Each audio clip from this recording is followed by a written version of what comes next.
खरगोन के प्रमुख मार्गों पर हुए गड्ढे हादसों को न्योता दे रहे हैं।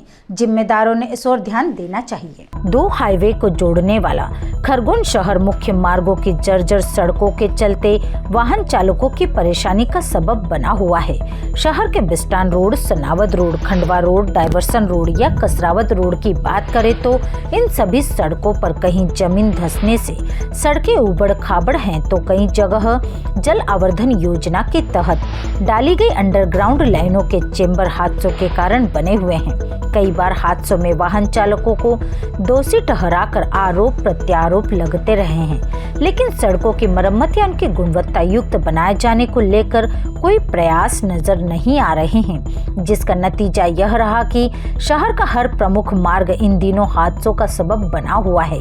कई बार सड़क सुरक्षा की बैठकों में इन सड़कों को लेकर आक्रोश पनपा, लेकिन वह बैठक तक ही सीमित रहा। जिम्मेदारों की ओर से सिर्फ कोरा आश्वासन ही मिलता है। खरगोन के सनावद रोड पर आरटीओ ऑफिस के सामने बीच सड़क पर बना गड्ढा वाहन चालकों के लिए सबसे बड़ी परेशानी बना हुआ है। यहाँ से सैकड़ों वाहन गुजरते हैं, जिसमें अधिकारी और नेता भी यहाँ से निकलते हैं, लेकिन किसी की भी नजर इस गड्ढे पर आज तक नहीं पड़ी। गुरुवार को एमएसडब्ल्यू की छात्रा विनीता राणे भार्गव और समाज सेवी संजय पराशर का भी यहाँ से गुजरना हुआ। उन्होंने कहा कि सड़क पर हुए गड्ढे से आए दिन दुर्घटना होती है, लेकिन जिम्मेदारों को यह गड्ढा नजर नहीं आ रहा है। विगत दिनों एक पुलिसकर्मी भी इसी गड्ढे पर हादसे का शिकार हुआ था, जिसकी वजह से उनका पैर फ्रैक्चर हो गया था। नागरिकों की मांग है कि जिम्मेदार इस ओर ध्यान दे।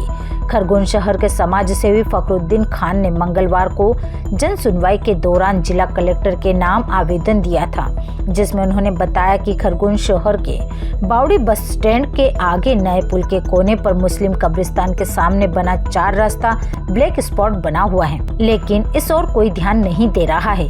यहाँ पर तेज गति से वाहन निकलते हैं, जिसकी वजह से हमेशा दुर्घटना का अंदेशा बना रहता है। इस संबंध में उन्होंने तत्कालीन कलेक्टर कुमार पुरुषोत्तम और शिवराज सिंह वर्मा को भी अवगत कराया था, लेकिन अभी तक कोई निराकरण नहीं हो पाया। फखरुद्दीन खान ने बताया कि विगत दिनों उन्हें रास्ता क्रॉस करते समय एक तेज गति से वाहन चला रहे बालक ने टक्कर मार दी थी, जिसकी वजह से उनके हाथ में फ्रैक्चर हुआ था।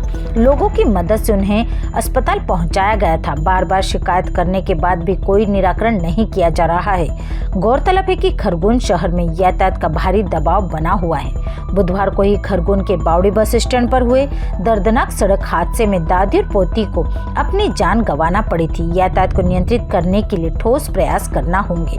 समाज सेवी फखरुद्दीन खान का कहना है कि जिला प्रशासन इस ओर ध्यान दे और शहर की बिगड़ी यातायात व्यवस्था को सुधारे। इसके साथ ही जहां-जहां ब्लैक स्पॉट है उन्हें चिन्हित करें। जब आप खरगोन के सनावद रोड पर आप वाहन लेकर निकले हैं, जो पहिया वाहन लेकर ये गड्ढा है, क्या कहना चाहेंगे आप? ये गड्ढा बहुत टाइम से है और यहाँ पे ना आए दिन हादसे होते रहते हैं और गड्ढे से हम बड़े परेशान हैं। अभी कुछ दिनों पहले एक पुलिस वाले भैया गिरे थे, जिनका पैर फ्रैक्चर हो गया। वो तो अच्छी बात थी कि कोई बड़ा गाड़ी वगैरह नहीं थी साइड में, नहीं तो ज़्यादा एक्सीडेंट बड़ा हो जाता। सबसे बड़ी बात ये है कि ये मेन रोड है, यहाँ से बड़े अधिकारी वगैरह और अपने नेता लोग सब निकलते हैं, लेकिन किसी का भी उस गड्ढे पे ध्यान नहीं जा रहा है। क्या कहना चाहते हो? मैं यही कहना चाहती हूँ कि इसको बिल्कुल आज के आज बंद करना चाहिए। एक यहाँ भी है और एक थोड़ा आगे भी है। ये 2 मेन है और अपना ये भाजपा का कार्यालय है विधायक साहब का, उन्हीं के जस्ट सामने, लेकिन कुछ भी काम नहीं हो रहा इस गड्ढे का। क्या नाम है आपका? मेरा नाम विनीता राणे भार्गव। ये खरगोन का सनावद रोड सबसे व्यस्त मार्ग कहलाता है, यहाँ पर गड्ढे भी होते जा रहे हैं, क्या कहना है आपका? मैं यही कहना चाहूँगा कि खरगोन का सबसे व्यस्ततम मार्ग है। न केवल यहाँ शहर के नागरिक आ जा रहे हैं, लेकिन जो एनटीपीसी से बड़े बड़े राख के डंपर निकलते हैं वो भी यहाँ से गुजर रहे हैं। साथ में मोटक्का पुल बंद है, उसकी भी इधर से आवागमन चालू है। यहाँ पे जगह जगह बड़े बड़े गड्ढे हैं और शहर के नागरिक और छोटी छोटी बच्चियाँ जब एक्टिवा और छोटी गाड़ियों पे निकलती है तो ये गड्ढे दिख नहीं पाते और कई बार एक्सीडेंट हो गए, कई लोगों को टाँके आए हैं, किसी का सिर फूट चुका है और बहुत बुरी हालत है। यहाँ पे कोई जिम्मेदार आदमी ध्यान नहीं दे रहा है और बड़े दुख की बात है। और साथ ही मैं ये भी बोलना चाहूँगा कि इसके साथ ही कई जगह, बहुत सारी जगह चैम्बर भी पूरे खुले के खुले हैं, वहाँ भी कोई ध्यान नहीं दे रहा है। मतलब जिम्मेदार अभी तक किस ओर? जिम्मेदार लोगों को अब चाहिए कि अब तो ध्यान देते हैं। चुनाव हो चुके हैं, अब नगर पालिका चुनाव हो गए हैं, विधानसभा चुनाव हो गए हैं, सब ऑफिसरों के, कलेक्टर वगैरह के जो ट्रांसफ़र होना थे वो हो चुके हैं। अब सबको चाहिए कि अब ध्यान दें। क्या नाम लिखता है? संजय पराशर। Bureau report Khargone.